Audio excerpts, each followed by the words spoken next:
This is Talking Trade Sports here for the SLA Sports, and Brendan Sorsby has just declared that he is entering the NFL Supplemental Draft. Now, this comes after many heated tensions from Texas Tech and just the whole college football world. This was so heated because many teams were not going to play Texas Tech in all of the sports, and Texas Tech didn't want that to be their downfall because, in my opinion, you got to put the blame on Cincinnati. Because Cincinnati let this man play, and they knew he had an addiction to gambling.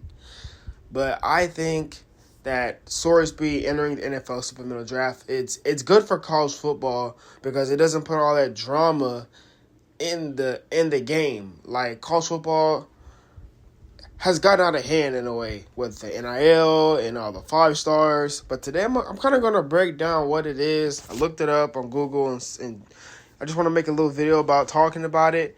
There's many more topics I want to cover, like that BYU receiver. He just got dismissed, but his career might be over with. So I'm going to cover that today, and I'm going to update y'all on that. So, yeah. So the NFL Supplemental Draft is a special draft held after the regular NFL draft for players who lose college eligibility or face other circumstances, preventing them from entering the standard draft. The NFL Supplemental Draft exists for players whose circumstances change after the regular NFL draft deadline, making them ineligible to continue playing college football. Common reasons include academic issues, disciplinary actions, or other eligibility changes. Players must typically be 3 years removed from high school and have lost their remaining college eligibility to enter the supplemental draft. Okay. Took a knee real quick. All right, now let's get back. Unlike the standard NFL draft, the supplemental draft uses a bidding system. Teams submit confidential bids, including the round they are willing to use to select a player. If a team wins the bid, it forfeits the corresponding pick. In the next year's NFL draft, for example, a team selecting a player with a third-round bid in the supplemental draft would lose its third-round pick in the following draft. Teams are divided into 3 groups based on their previous season's performance. Non-playoff teams with 6 or fewer wins, non-playoff teams with more than 6 wins, playoff teams. Within each group, a weighted lottery determines the selection order given priority to teams with worse records. The supplemental draft usually occurs in summer, often in July or August. After the regular NFL draft has concluded, it is relatively rare as only a few players enter each year to meet the eligibility criteria. The supplemental draft began in 1977 and has produced notable NFL players. Hall of Famer Chris Carter was selected in 1987, and other successful players Bernie Kosar, Terrell Pryor, and Josh Gordon. In some years, no players are selected, reflecting the draft's selective nature. Yeah, so that's pretty much a breakdown of what it is. My opinion, this is, pretty huge for Sorsby.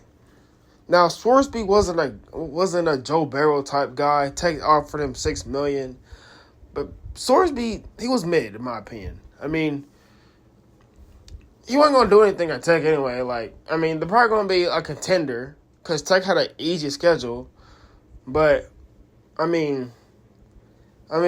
he's not the new Patrick Mahomes of Tech, and he's good, don't get me wrong, but he's not like your savior of, because Tech, in last year's playoff performance, Tech didn't even score against Oregon, which I was surprised and I was shocked. I was pretty much disappointed. I expected more from Tech.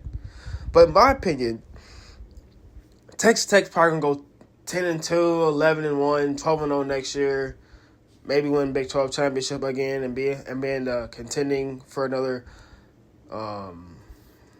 national championship. Probably won't win a national championship, but they'll probably make the playoff and be a contender. But, they'll be a contender because they got a pretty easy schedule. They should win every single game. The floor, I don't know how you say it, the ceiling is 12-0. Tech is probably going to go 12-0, 10-2, 11-1 next year. But with Sorsby, entering the NFL supplemental draft. Some teams are interested, but I wouldn't waste. See, here's my thing on this situation. I wouldn't waste it on this quarterback. I'll be very smart. I'm not saying you don't get Sorsby, but what I'm saying is you don't take him in the first, second, or third round. He's not that type of guy because he has gambling issues. He has gambling addictions. And so you got to be very careful with how you select Sorsby. Because Sorsby, let's say he gets all this money. Let's say he balls out. He signs a big deal. Oh, another gambling issue. He can't play.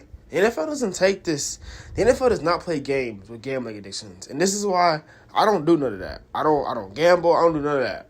Some of my friends and college people do, but I don't. Gambling is not something you play with.